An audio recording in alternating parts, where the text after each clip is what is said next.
వినాయక స్వామికి. కాకినాడ జిల్లా తునిలో మీడియాతో మాట్లాడిన మాజీ మంత్రి వైఎస్ఆర్సీపీ జిల్లా అధ్యక్షుడు దాడిశెట్టి రాజా మాట్లాడుతూ రోడ్ల అభివృద్ధి పేరుతో కూటమి ప్రభుత్వం ప్రసారం ఆర్భాటం చేస్తోందన్నారు. 18,000 కిలోమీటర్ల రిపేర్ పేరు చెప్పి అవినీతి చేశారని, కరోనా సమయంలో వైఎస్ఆర్సీపీ ప్రభుత్వం 43,000 కోట్లు వెచ్చించిందని తెలిపారు. ప్రస్తుత ప్రభుత్వం 14 నెలల్లో 2 లక్షల కోట్లు అప్పు చేసినా అభివృద్ధి లేదన్నారు. విద్యా వైద్యానికి నాడు నేడు ఎరువుల సరఫరా, 17 వైద్య కళాశాలలు, పోర్టుల అభివృద్ధి మా హయాంలోనే జరిగిందని చెప్పారు. అక్కలు చెల్లెళ్ళు, నేను వచ్చిన తర్వాత ఈ రాష్ట్రంలో విద్యుత్ ఛార్జీలు పెంచను.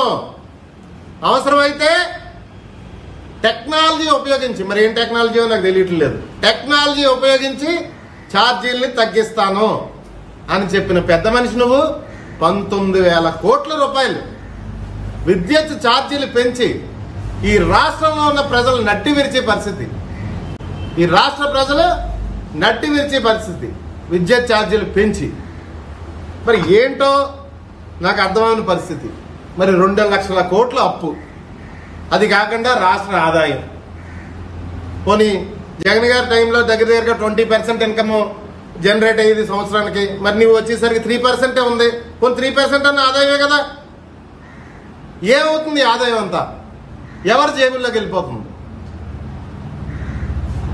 ఇప్పటికైనా రాష్ట్ర ప్రజల్ని ప్రచార ఆర్భాటాల్లో కాకుండా రాష్ట్ర ప్రజలకి మంచి చేసే విధంగా మీరు ముందుకు వెళ్ళాలని, అదేవిధంగా పవన్ కళ్యాణ్ గారికి వారి పార్టీ కేడర్ కూడా చెప్తున్నాను.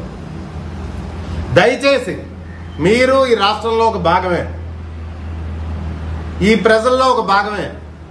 గతంలో కరోనా కష్ట సమయంలో కూడా రోడ్ల విషయంలో మేము ఇబ్బంది పడిన పాట వాస్తవమే, కానీ చేసాం, మేము బాగానే చేసాం.